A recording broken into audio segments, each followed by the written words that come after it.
Hello, this is a video for a Russian-made Mosin Nagant rifle that I recently bought at Mills Fleet Farm. They're having them on sale for $89. This is a model 9130, I believe. Yep, 9130.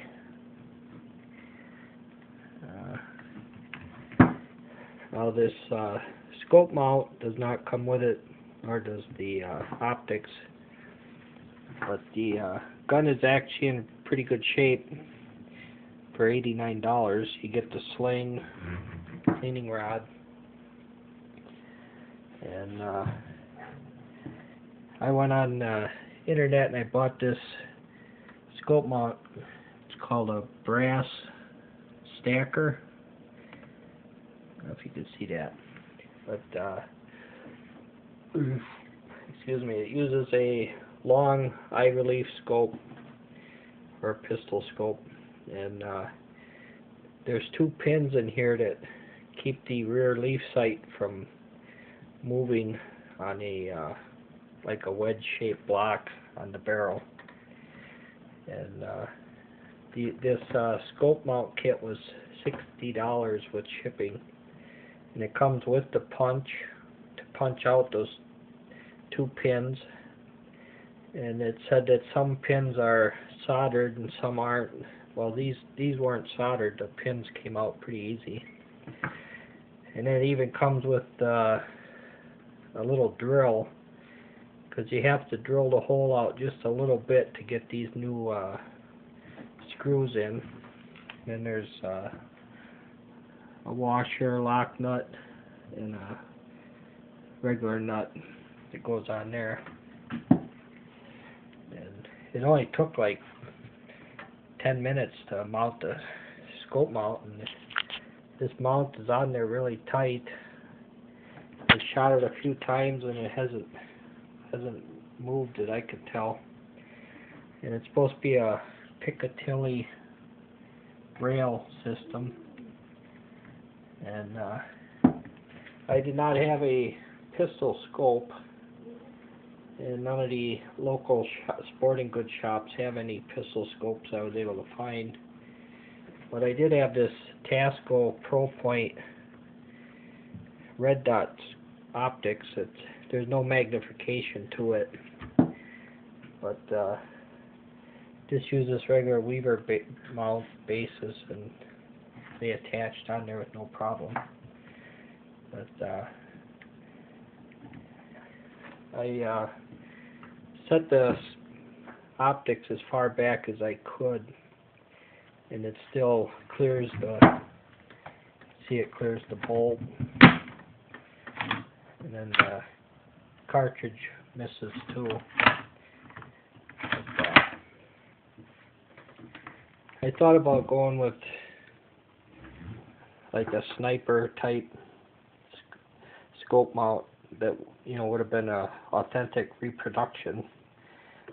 That would have involved, I believe, cutting out some of the stock here, and you gotta locate the mounting plate, drill into the receiver, tap it, and that was one version. And there was another version of a original sniper mount that sat over the barrel, and that too also required drilling and tapping. And then you'd use a normal rifle scope, but then you'd have to remove this bolt handle and add a bent bolt, otherwise your bolt would be hitting the rifle. But I seen these Scout. There's several different versions of these Scout mounts. There's one where you take the rear leaf right out with this pin here, and then this has a rail like this, but then it sits in place of the rear sight. And most of the reviews I seen on that one were that it was hard to keep it tight. And then there was other ones where you punch these pins out and then you push the sight right off of that. It's kind of like a dovetail. And then you slide them out onto the dovetail and then pin that back on. And that would be a very tight mount too, but then you lose your rear sight. Where this one, you still got use of the rear sight.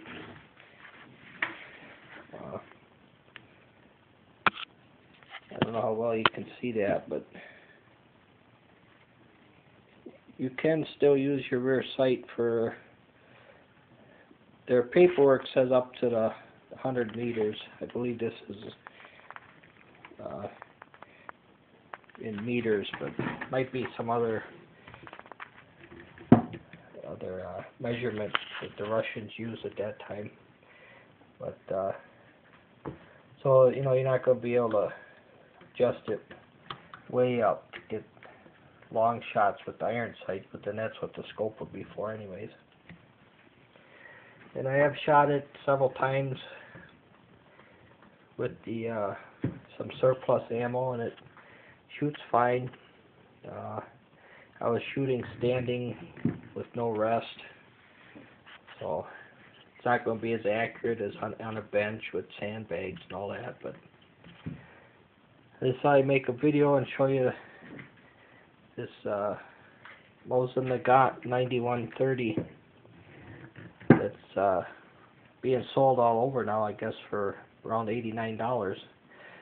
And ballistically, the 7.62x54R would be right in there, like 308. It's a good deer cartridge. But thanks for watching, and maybe I'll make some more videos if I get a camera person. Thank you.